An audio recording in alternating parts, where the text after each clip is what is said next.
Madagascar fait partie des premiers pays sélectionnés pour le premier tour du Fonds mondial pour l'assainissement.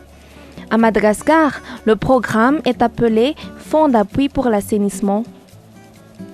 Il a été lancé en mars 2010 et a pour objectif général d'éliminer la pratique de la défécation à l'air libre.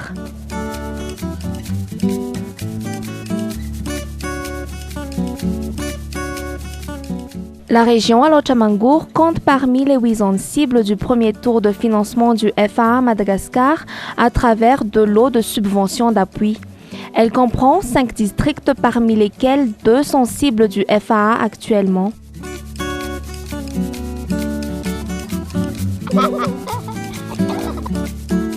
Les agences de mise en œuvre choisies sont le consortium Fanchsun, Tultanan, Safef-JKM pour le district de Muramang et le groupement Ainga pour le district d'Ambatondrazak.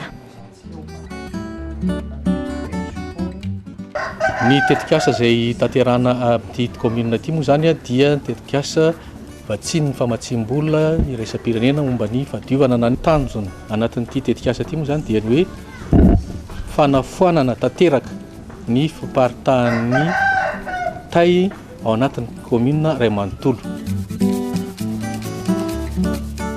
Ce reportage présente l'intervention du FAA dans la commune rurale d'Ambosari, dans le district de Muramang. Elle compte 10 059 habitants et 13 Fukuntani. Il est à noter que le Fuktan constitue la plus petite unité administrative à Madagascar et comprend entre 3 et 10 villages.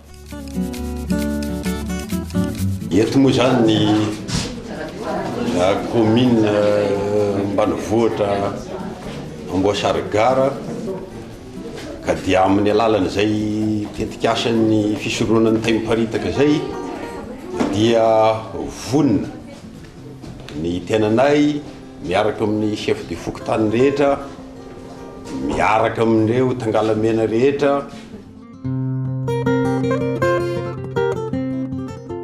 À travers une subvention de $21 000 et pour une durée de 1 année, le consortium Fanchsun vise principalement à rendre les 13 Fukuntani en zone sans défécation à l'air libre, à augmenter l'utilisation des latrines par les ménages au niveau des villages cibles et à améliorer les pratiques des populations et des ménages en matière d'hygiène et d'assainissement.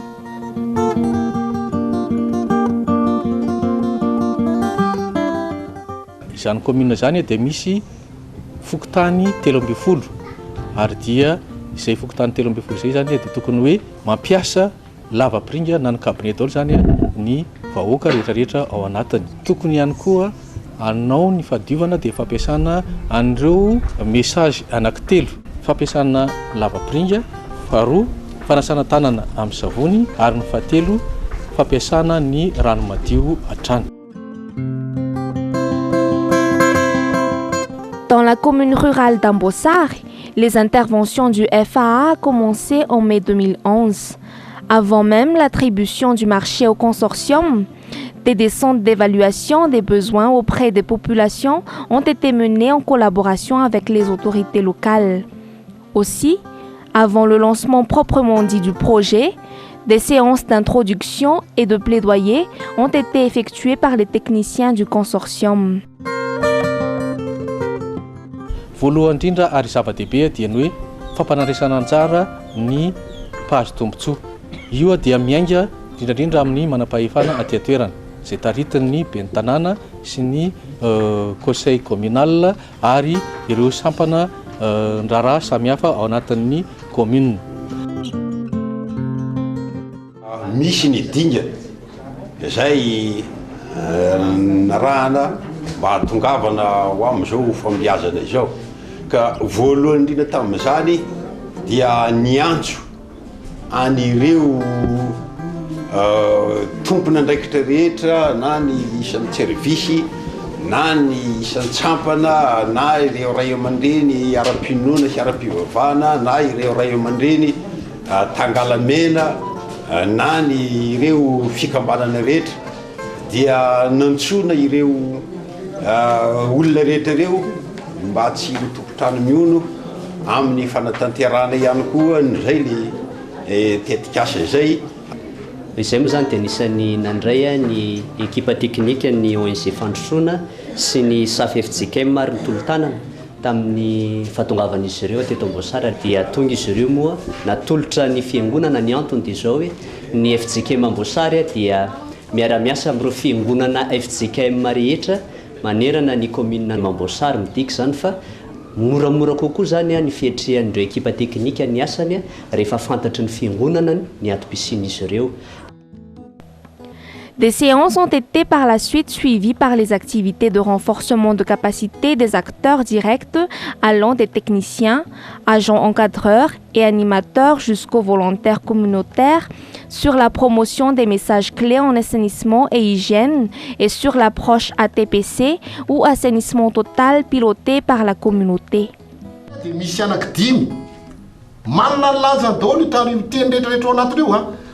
Manamora ny fokon'olona hanana fiovam-petsika ary hiaraka andraikitra amin'ny ady amin'ny tay miparitaka. Zay ny anankiray. Faharoa, mahafantatra ny atao hoe fanadiovana tanteraka tarihan'ny fokon'olona. Zay ny faharoa. Fahatelo, manamora zay asa mikasika amin'ny fanadiovana ny tanàna andraisan'ny fokon'olona anjara tanteraka. Zay ny fahatelo. Faefatra, manara-maso sy mankatoa ny asa fanatanterahana izany fidiovana tanteraka tarihan'ny fokon'olona izany tao aorian'ny fanapahan-kevitra. Nraisy zay zany no tanjony. La force de ce projet est d'avoir impliqué toutes les forces vives, les acteurs locaux et les communautés dès même la conception du programme et à travers les différentes étapes du processus de mise en œuvre du projet, favorisant ainsi facilement l'appropriation par les populations et acteurs bénéficiaires.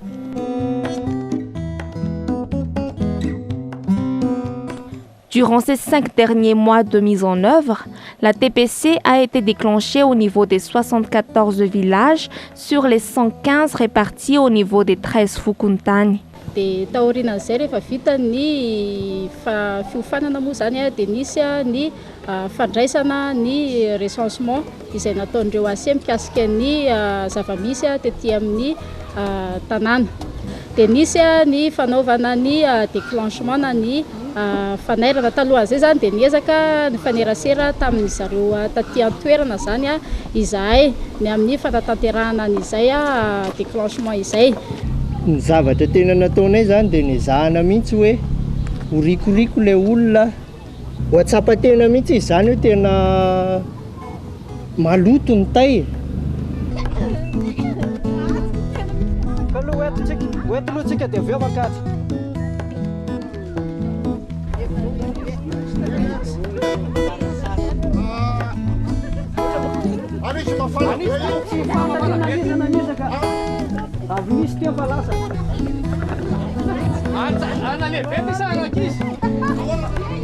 Les suivis ont été effectués par les communautés elles-mêmes à travers des comités de suivi composés essentiellement par des animateurs communautaires, des leaders naturels et des leaders traditionnels Tangalamena.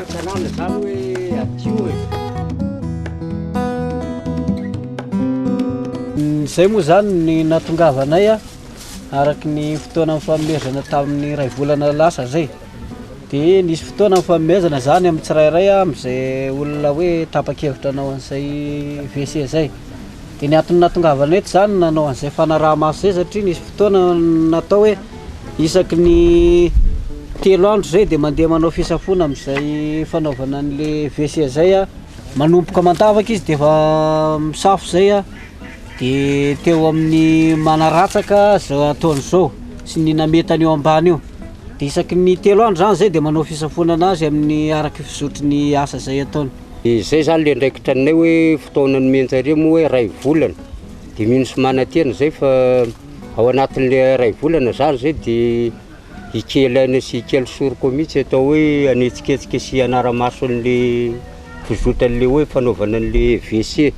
Zay zany no tianay amin'ny tao hoe komity voafita. Des maçons locaux ont saisi l'opportunité qui est générée par les activités d'ATPC et ont développé leur marché dans la construction des latrines. Ataonay zany zao de manaratsaka an'ity gabinety karama zany zay manao anazy ty fa tsy tompony ny karama naovanay azy ty zany efatralina io mandray vita mihitsy izy eo amiray volana latsaka kely eo zany satria misy fetona kely mantsy rehefa mameta mando le tany de tsy maintsy andrasana maina vao fetaina lalorina fasika sy taina omby afangaro tato anatin'ny 3 volana zany de nisy fiatraikany teo amin'ny fidiram-bolanay ny fanaovana gabinet satria ny amaro ny olona nanao azy.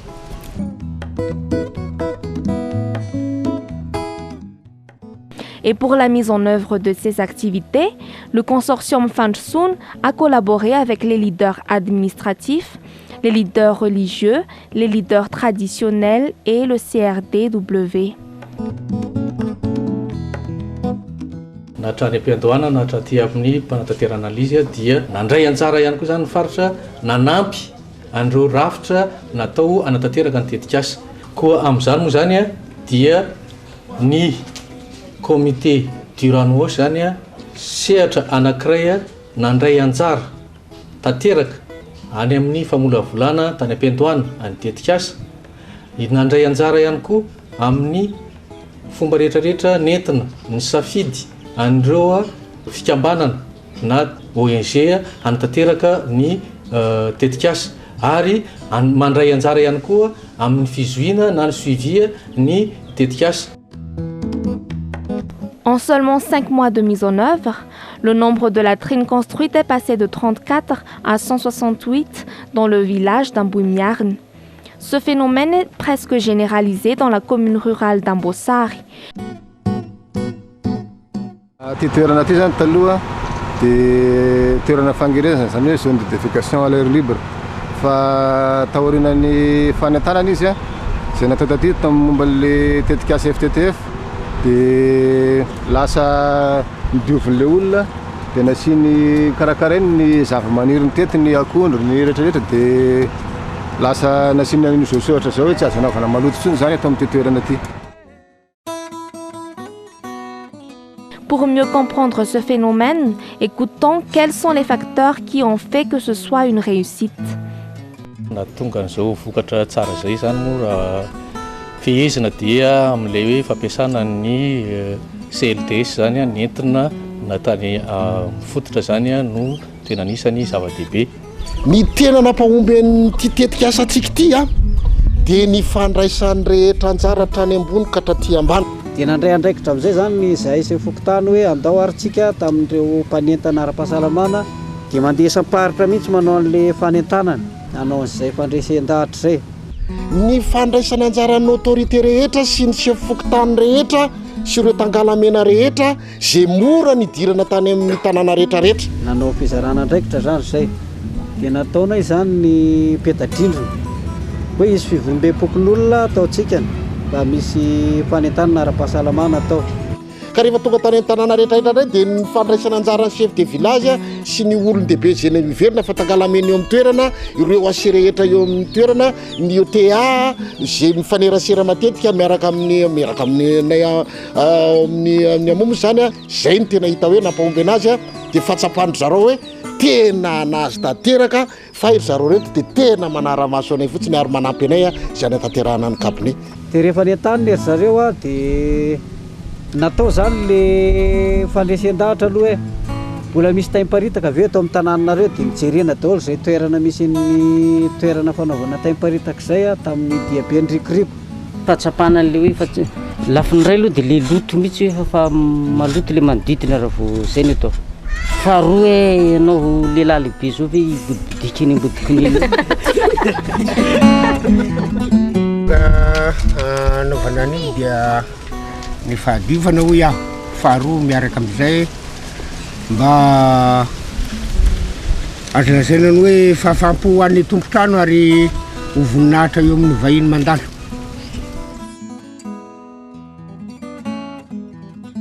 Resy lahatra zany le olona tamin'le fanaovana an'le WC tena nanao mihitsy n'le mpanentana an'le fanentanana an'le WC dia tena nanao daholo le olona rehetra zany.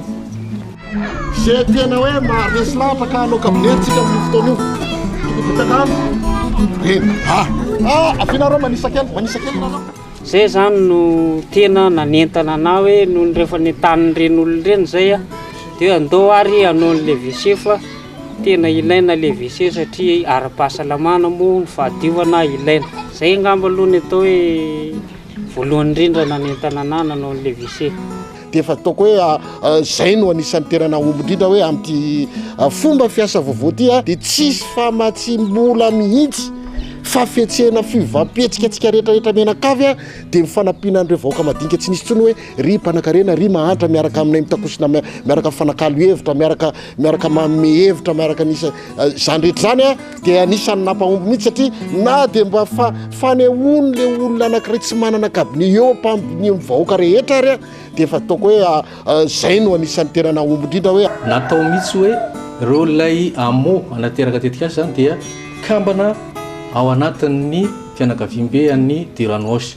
Inona no mahatsara an'izay zavatra izay? Voalohany aloha zany a dia misy ny